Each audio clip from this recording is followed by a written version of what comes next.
Mais avant cela, place au 4V. Bonjour Jeff, vous recevez Laurent. ce matin Sébastien Chenu. Sébastien Chenu, qui est député Rassemblement National du Nord et porte-parole du Rassemblement National.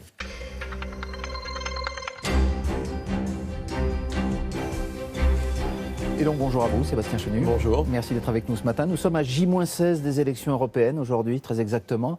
Emmanuel Macron a dit hier qu'il mettrait toute son énergie pour que votre parti, le Rassemblement National, ne soit pas en tête le 26 mai prochain. Qu'est-ce que cela vous inspire ?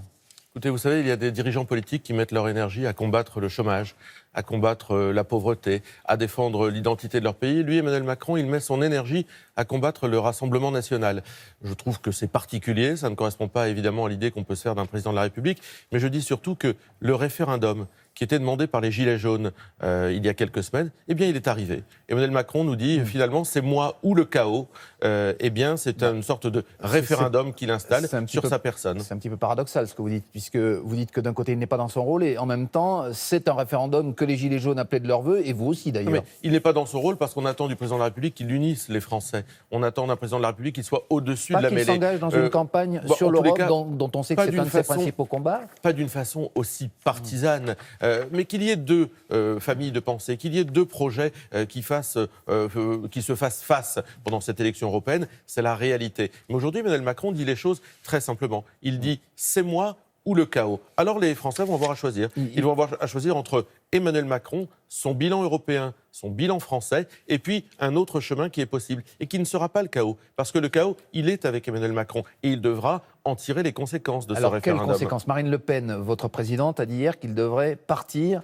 Ça veut dire quoi ? Démissionner si sa liste n'est pas en tête, si vous êtes en tête ? Le courage politique, c'est pas de bomber le torse, c'est de rouler les mécaniques avant les élections européennes pour faire peur à tout le monde. Le courage politique, lorsqu'on installe un référendum en disant « c'est moi Emmanuel Macron » ou « ce sont les autres », eh bien, si ce sont les autres, si c'est le Rassemblement national qui sort en tête, ce que je souhaite parce que c'est l'intérêt de notre pays, alors Emmanuel Macron doit en tirer les conséquences. Il aura perdu, il devra quitter le pouvoir ou organiser des législatives anticipées. Mais le plus simple, ce serait évidemment qu'il rende son tablier. Et Marine Le Pen, elle, que doit-elle faire si elle ne réitère pas la performance qu'avait fait le Front National en 2014 en étant le premier parti de France avec 25% des suffrages ? Si vous arrivez deuxième, est-ce qu'elle aussi devra en tirer les conséquences ? Il ne vous a pas échappé que Marine Le Pen n'est pas présidente de la République. Nous avons été battus lors des élections présidentielles.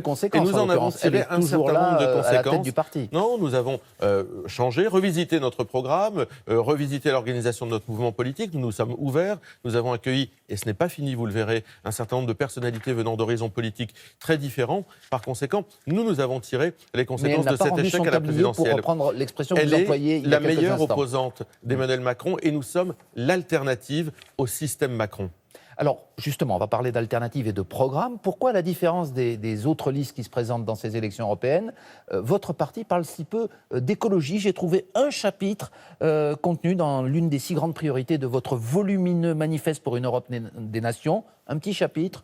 C'est peut-être peu par rapport à l'urgence écologique et à l'urgence du réchauffement climatique. Vous y croyez d'ailleurs ? Non, d'ailleurs, nous croyons bien sûr à cette urgence, mais nous avons abordé ce sujet il y a déjà très longtemps et de façon très sérieuse. Évidemment, le projet que nous portons, il est à l'opposé de celui d'Emmanuel Macron. Emmanuel Macron, ses députés, ses soutiens, ses alliés ont signé tous les traités de libre-échange qui abîment notre sécurité alimentaire en particulier, et aujourd'hui, ils viennent verdir un programme. Tout ça est assez artificiel en réalité. Nous, ce que nous privilégions, c'est le localisme. Vous savez, quand je lis le programme de La République En Marche et leurs engagements, je me dis, mais attendez, ils sont aux affaires depuis 2 ans en France. Pourquoi tout ça, ils ne l'ont pas fait ? Nous, on défend par exemple l'hydrogène, voyez-vous. Eux, ils ont diminué les crédits pour le développement de l'hydrogène en France. Ce sont des choses très concrètes. D'autres actions qui ont été faites. Dans le programme de Nathalie Loiseau, il y a par exemple la proposition d'une banque européenne du climat. Elle propose que l'Union européenne mette 1 000 milliards d'ici 2024 sur la transition écologique.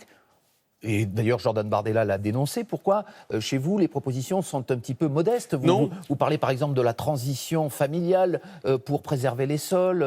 Nous, ce que nous proposons, c'est le localisme, c'est-à-dire produire au plus proche du consommateur, Oui. c'est-à-dire réduire les coûts et les circuits qui permettent tout simplement de réduire les difficultés, réduire également les intempérances qui concernent l'environnement. Nous proposons une autre vision, nous proposons un autre système. Emmanuel Macron, il a une vision ultra-libérale. Et si on peut imaginer que le programme d'Emmanuel Macron va permettre de sauver la planète, on se met le doigt dans l'œil, parce que lorsque vous signez des contrats, lorsque vous signez des traités avec des pays comme le Canada, etc., qui viennent évidemment abîmer la sécurité alimentaire des Européens et des Français en particulier, abîmer notre agriculture, vous faites l'inverse de la protection. Donc c'est le localisme qui est la réponse, C'est la réponse à la universelle à préservation. tous les problèmes écologiques. Ah bah c'est une des réponses, mais quand je vous propose d'augmenter par exemple le budget de l'hydrogène de façon à avoir des véhicules non polluants, c'est une proposition que nous l'avons faite au Parlement français. Elle a été repoussée par les députés d'Emmanuel Macron. Alors il propose de créer une nouvelle banque. Sur la pêche électrique, on en parlait. Oui, nous avons combattu la pêche électrique Vous avez combattu au Parlement européen. Nos députés ont été parmi les premiers.